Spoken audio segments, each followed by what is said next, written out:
नमस्कार, natures lover channel पर आपका स्वागत है।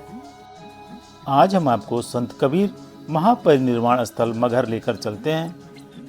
हमने अपनी यात्रा गोरखपुर से निजी साधन द्वारा शुरू की और 40 मिनट बाद हम संत कबीर महापरिनिर्वाण स्थल मगहर पहुंच चुके हैं। मगहर गोरखपुर लखनऊ मुख्य मार्ग पर है, जो गोरखपुर से लगभग 28 किलोमीटर की दूरी पर है। यहाँ का नज़दीकी रेलवे स्टेशन मगहर है। यहाँ बस द्वारा भी आसानी से पहुँचा जा सकता है। ऐसी बाणी बोलिए मन का आपा खोए, औरन को शीतल करे आपहु शीतल होए। गेट से अंदर आते ही 200 मीटर की दूरी पर संत कबीरदास जी की मूर्ति है। इस परिसर में ही शिव मंदिर है, जिसके साथ ही शिव घाट बना हुआ है। यह घाट आमी नदी के साथ लगा हुआ है।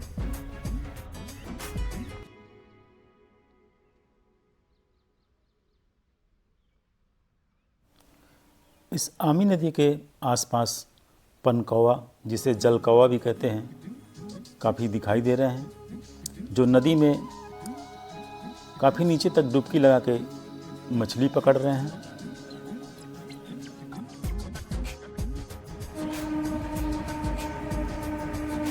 इस घाट का सीनिक व्यू बहुत ही मनोरम है। ट्रेन गुजर रही है, जिसकी आवाज़ यहाँ तक सुनाई पड़ रही है।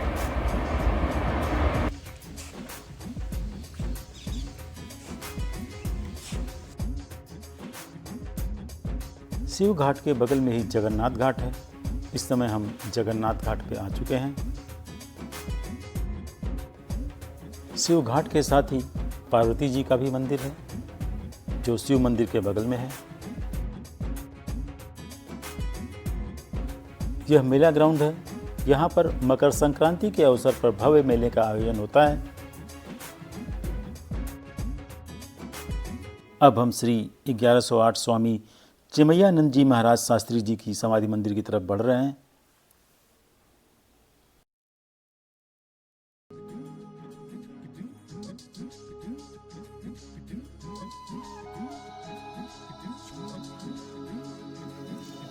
सतगुरु कबीर समाधि मंदिर यह काफ़ी बड़े क्षेत्र में फैला हुआ है। यहाँ पे योग साधना केंद्र तथा श्री संत कबीर शोध संस्थान भी है। नए नए निर्माण कार्य इस परिसर में हो जाने के बाद से यह समाधि मंदिर काफ़ी ही भव्य और सुंदर दिख रहा है।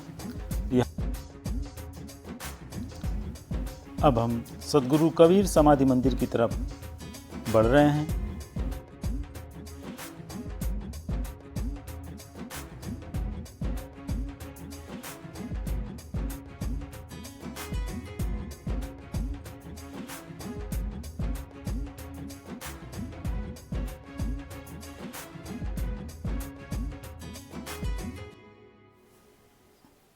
इस वर्ष 2024 में ही 20 फरवरी को संत कबीर जी की 506वीं महापरिनिर्वाण दिवस मनाया गया है। अब हम सतगुरु कबीर जी की मुख्य समाधि मंदिर परिसर में आ चुके हैं।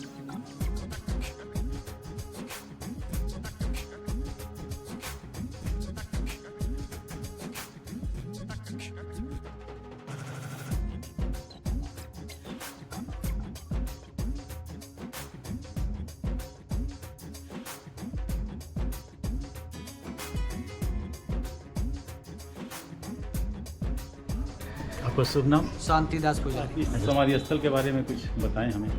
कबीर साहब के आने से पहले इस परिक्षेत्र में बौद्धिस्ट संत लोग ज़्यादा रहते हैं, बौद्ध भिक्षुक, जो बोध गया से लेकर लुम्बिनी, कुशीनगर, श्रावस्ती, अयोध्या इस परिक्षेत्र में आते जाते रहते हैं। तो इधर के जो लोग होते हैं उन संतों को परेशान करते हैं। तो बौद्धिस्ट संत लोग इस क्षेत्र का नाम डाल देते हैं मार्ग हर।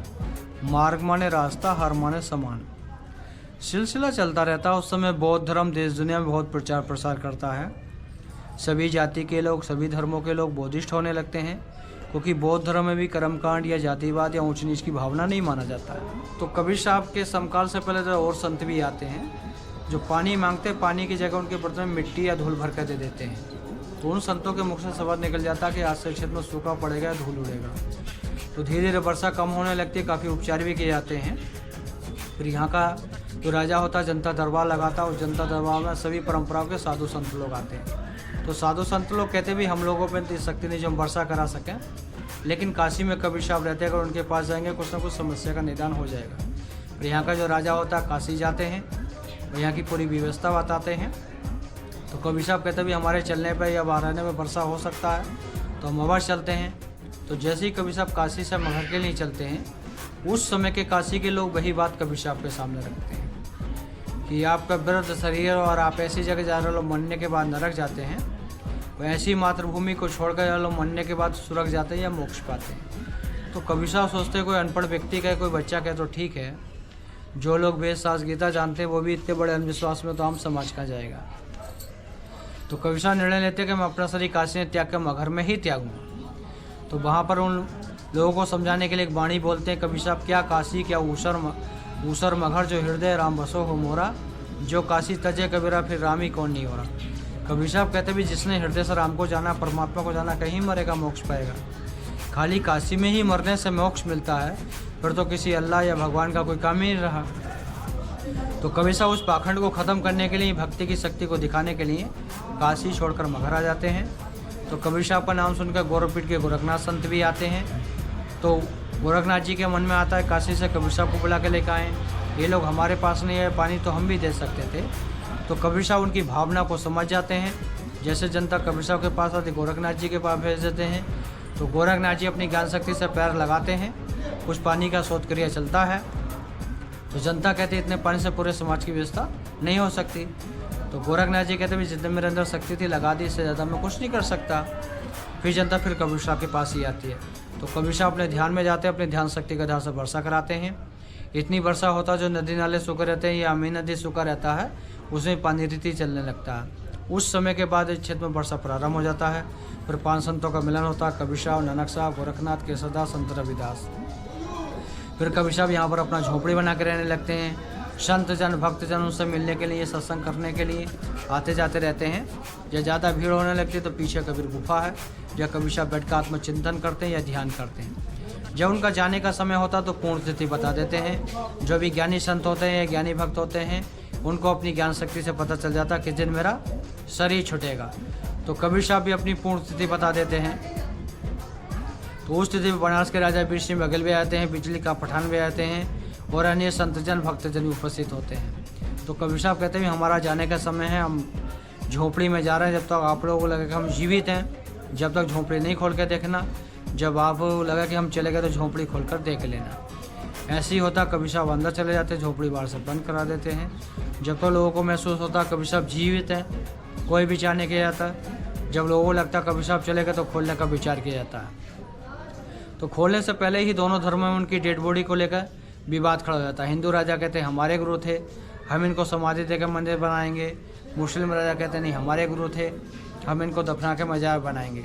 यही दोनों में टकराव चलता रहता, कोई भी किसी की बात को सुनने के लिए तैयार नहीं होता। तो उसी परिस्थिति में उस विवाद को ख़त्म करने के लिए आकाशवाणी होता, खोलो पर्दा है नहीं मुर्दा, युद्ध मिथ्या तुम कर डाली। ये झोपड़ी खोलते तो फूल और चादर मिलता, शरीर नहीं। उसी से हिंदू राजा यहाँ पर समाधि बना देते हैं और मुस्लिम राजा उधर मजार बना देते हैं। झगड़ा दोनों का समाप्त हो जाता है। धन्यवाद।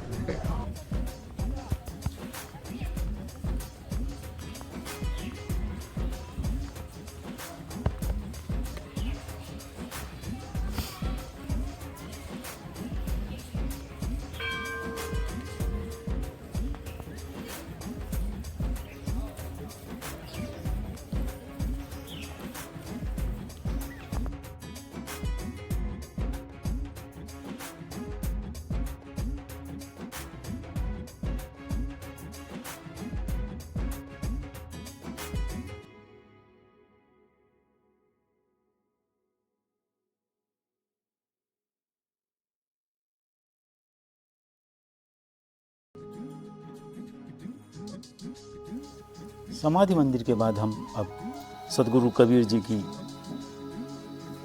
गुफा की तरफ बढ़ रहे हैं। इसी गुफा में कबीरदास जी ध्यान लगाया करते थे।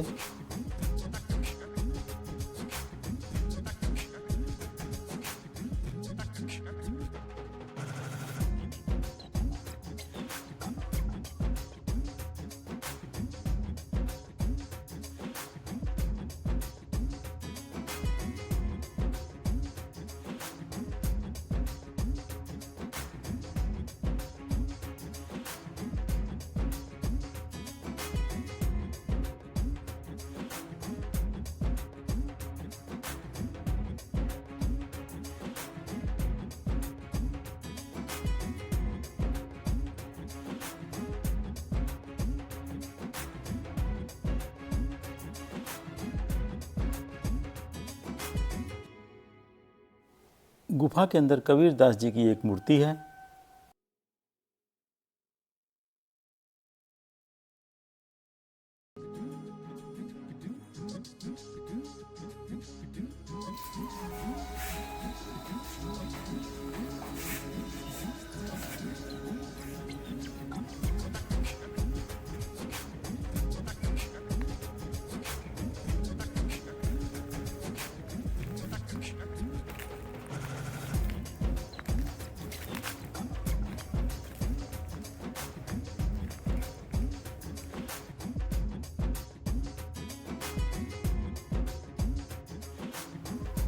गुफा से निकलने के बाद अब हम योग प्रशिक्षण कबीर चौरा मठ मगहर के लिए जा रहे हैं, जो इस परिसर से करीब 100 मीटर की दूरी पर है।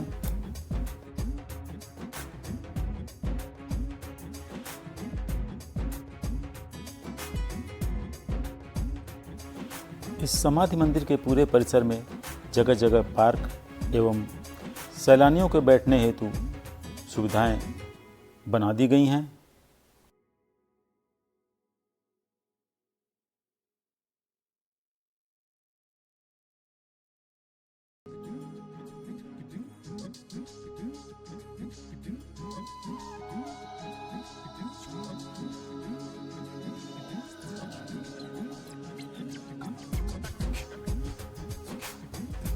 अब हम योग प्रशिक्षण भवन एवं व्याख्यान भवन पे आ चुके हैं। इसी भवन के साथ यात्री निवास भी है, जहां बाहर से आए हुए यात्रियों को ठहरने की व्यवस्था है।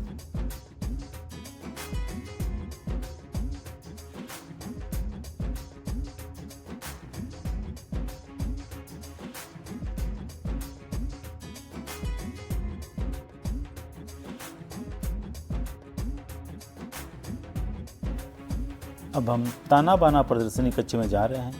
यहाँ पर कबीर दास जी के जीवन चरित्र को चित्रों के माध्यम से दर्शाया गया है।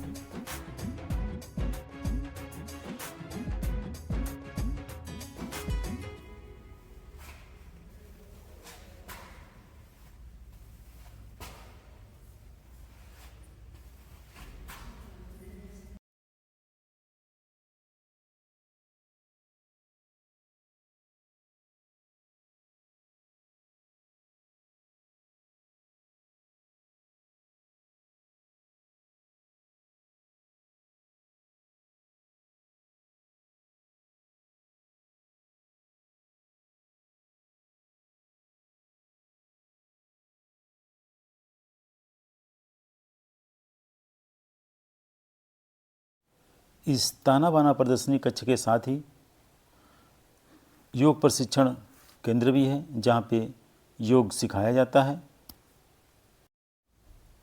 ये जो भव्य भवन दिख रहा है, ये संत कबीर अकादमी एवं शोध संस्थान है। शोध संस्थान के साथ ही छात्रावास भी है, जिसका उद्घाटन शीघ्र ही होने वाला है। यदि आपको यह वीडियो पसंद आया है तो लाइक, सब्सक्राइब तथा शेयर अवश्य करें। साथ ही कमेंट बॉक्स में अपना कमेंट भी दें। वीडियो को अंत तक देखने के लिए धन्यवाद। नमस्कार।